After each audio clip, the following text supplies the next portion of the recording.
What's up, Nerf Nation? I'm Naptown Nerf, and this is an unboxing and review of the clearance blaster, the Boomco Brake Flip. Alright guys, so this comes with the blaster, a 20 dart clip, and 20 Boomco darts. They're white body and blue tips. I really like the color on this. The black, blue, and white I think is a really cool color scheme, and so I think this blaster also comes in another color, but I'm not positive, and I think this is the Target exclusive color. But this is definitely my favorite. I love this color design here. So on the back, you break the blaster to prime. It comes down and then pulls back up on this rotating mechanism here. As you can see here, you pull it down and you bring it back up to prime the blaster. And then you have a trigger to pull to fire it. Does it have any range claims? Oh, here's the range claim. It says I was hiding underneath my shirt. 75 feet is what it's claiming. So we'll check that out, and yeah, I'll tell you guys what I think. See if it's worth the $12.50 I paid for it. All right, let's get this thing open.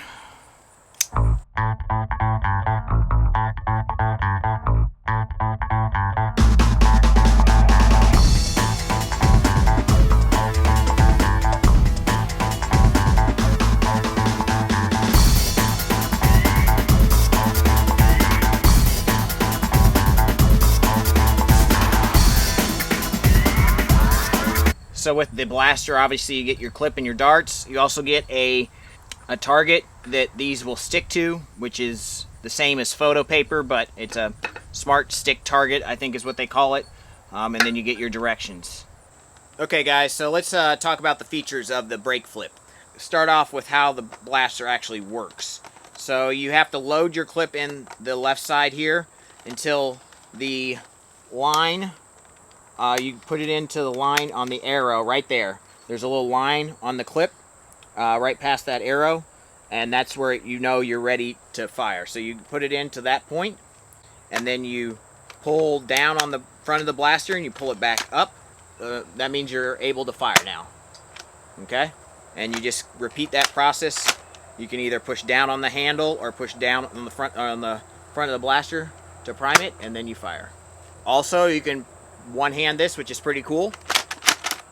It just has trouble snapping back sometimes. That's the one thing I've found, is it doesn't want to lock in when you snap it back, but then you can fire.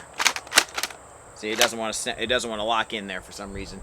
That does bother me a little bit, that it doesn't lock in. I think if that function was a little better, it'd be a little more practical to one-hand wield, but it is pretty cool that you can one-hand wield this blaster. So the grip of the blaster is very comfortable. I really like the angle grips on Nerf blasters and Boomco blasters, or any blaster for that matter. I just find that very comfortable to fire, especially if you want to fire from the hip down here. Nice grip design, in my opinion. I really do like the detailing, like I said earlier, on this blaster. I think it's really cool. This metallic blue is really cool. The front grip is very comfortable. I would only grab it there after I've primed, and then you're ready to fire it. So there is a faux rail up here. I guess you can attach some Boomco things to this. I don't know how many attachments they have. I'm not super familiar with that, but I do know they have some targets that you can attach to some of their blasters that have the sticky photo paper on them, so the darts will stick to them.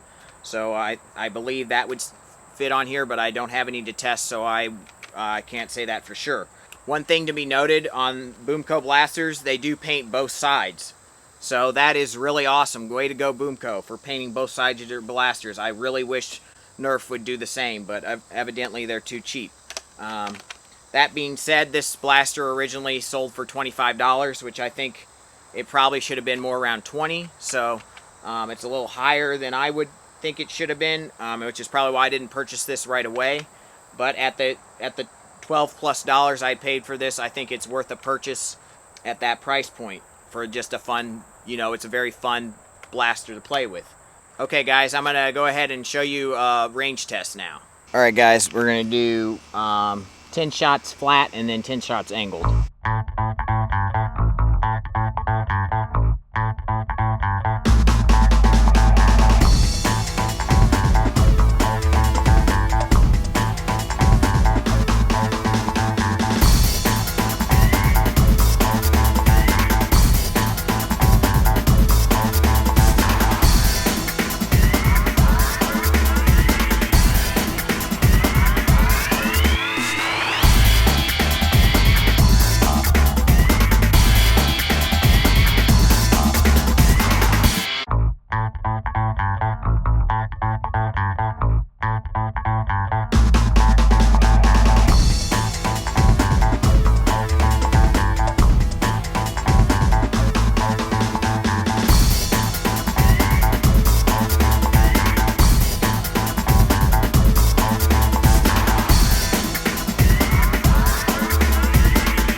Okay guys, so the ranges on this blaster were not the best. I would say flat, they were 30 to 35, maybe 40 feet at best. So I'd say average around 35 feet, which is a little less than I would prefer. Angled, you got about 60, so not great performance out of the blaster. The darts on Boomco are like straws. They're smaller than a Nerf dart, so they should, considering they're a smaller projectile, they should actually fly better and further with the same amount of power behind them. So that just says to me that this blaster could really use an upgrade. So I would highly recommend this to somebody that is wanting to mod a Boomco blaster, or somebody that just wants to have fun playing around the house. If you're going to take this out to a war, I wouldn't think it's super practical unless you mod it. Also, some of the downsides I found to the blaster is sometimes it doesn't lock in. It did there. Now see, it snapped right back. So when it locks and then goes back, you actually miss a dart. So see how many darts I've missed just from playing around with it here. I've already missed 3 spots, and that just missed another one, I do believe. So yeah, I'll fire a couple and show you. I just missed another one. So but yeah, you can very easily miss a lot of your darts in the clip. So one thing I think that Boomco has done that is really good is you cannot push this clip in past where it's supposed to go. So you push it in and it locks there. So that is great. So I think this is a very fun blaster. If you like the quirkiness of the prime, I do see some practicalities of it that you can one-hand prime it. So this, you can just flip down and one-hand prime. I think that's a really cool feature. I think with some modding, this thing has a lot of potential. But that being said, I don't think this is something stock that you can take to a war and use. But at the price point I paid for this, $12.50, something like that, I think it's worth a purchase. If you can find it for that, I would definitely pick one up. If you think that you want to try to get into the Boomco line, I think this is a good blaster to do so. It's a fun clip-fed blaster. I guess it's kind of a mixed review, but I do overall like this blaster. I think it's fun. I think it looks really cool, and for $12+, I think it's worth a pickup. So with that, guys, I just want to say thank you for watching. I really appreciate your viewership. And as always, please like, subscribe, and share. And peace out, y'all.